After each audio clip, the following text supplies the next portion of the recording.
ये है news story, सब पर नजर, सबकी खबर।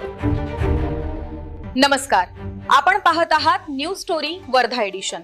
पाहूया वर्धा जिल्ह्यातील आजच्या प्रमुख बातम्या। वर्ध्यात बसस्थानक परिसरात अवैध प्रवासी वाहतुकीवर बंदी घालत 38 वाहनांवर धडक कारवाई करण्यात आली। वर्धा जिल्ह्यात बसस्थानक परिसरातील वाहतूक कोंडी आणि अवैध प्रवासी वाहतुकीला आळा घालण्यासाठी पोलीस प्रशासनाने कडक पावले उचलली। जिल्ह्यातील सर्व बसस्थानकांच्या 200 मीटर परिसरात खासगी प्रवासी वाहतुकीवर बंदी घालण्यात आली। नियमांचे उल्लंघन करणाऱ्या 38 वाहनांवर कारवाई करून 46,000 रुपयांचा दंड वसूल करण्यात आला। यापुढेही नियमभंग करणाऱ्यांवर कठोर कारवाईचा इशारा पोलिसांनी दिला आहे। वर्धा जिल्ह्यात ड्रंक अँड ड्राईव्ह विरोधात विशेष मोहीम राबवत 6 वाहन चालकांवर गुन्हे दाखल करण्यात आले। पोलीस अधीक्षक सौरभ कुमार अग्रवाल यांच्या मार्गदर्शनाखाली जिल्ह्यात विशेष नाकेबंदी करण्यात आली। वर्धा अरविसिंदी हिंगणघाट आणि सेवाग्राम येथे दारू पिऊन वाहन चालवणाऱ्या 6 चालकांवर गुन्हे दाखल करण्यात आले।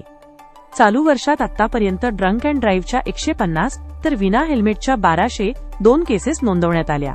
वाहतूक नियमांचे पालन करण्याचे आवाहन पोलिसांनी केले आहे। रामनगर पोलिसांनी दारूबंदी अंतर्गत धडक कारवाई करत तिघांना अटक करून 27,000 रुपयांचा मुद्देमाल जप्त केला।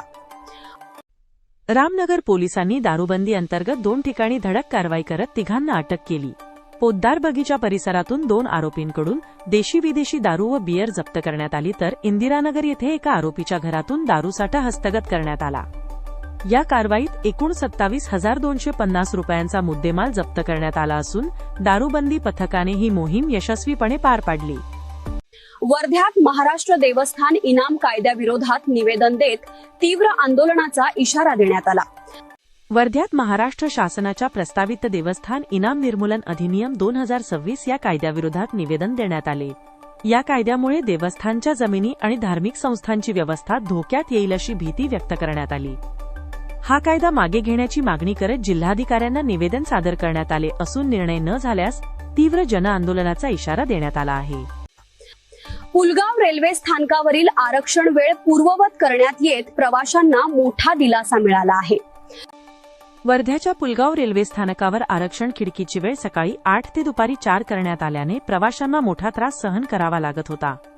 या विरोधात पुलगाव भाजपने रेल्वे प्रशासनाला लेखी निवेदन देत नाराजी व्यक्त केली।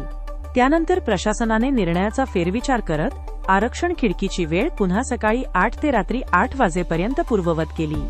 यामुळे प्रवाशांमध्ये समाधान व्यक्त होत आहे। वर्धा जिल्ह्यातील अशाच ताज्या बातम्यांसाठी पाहत रहा न्यूज स्टोरी। धन्यवाद।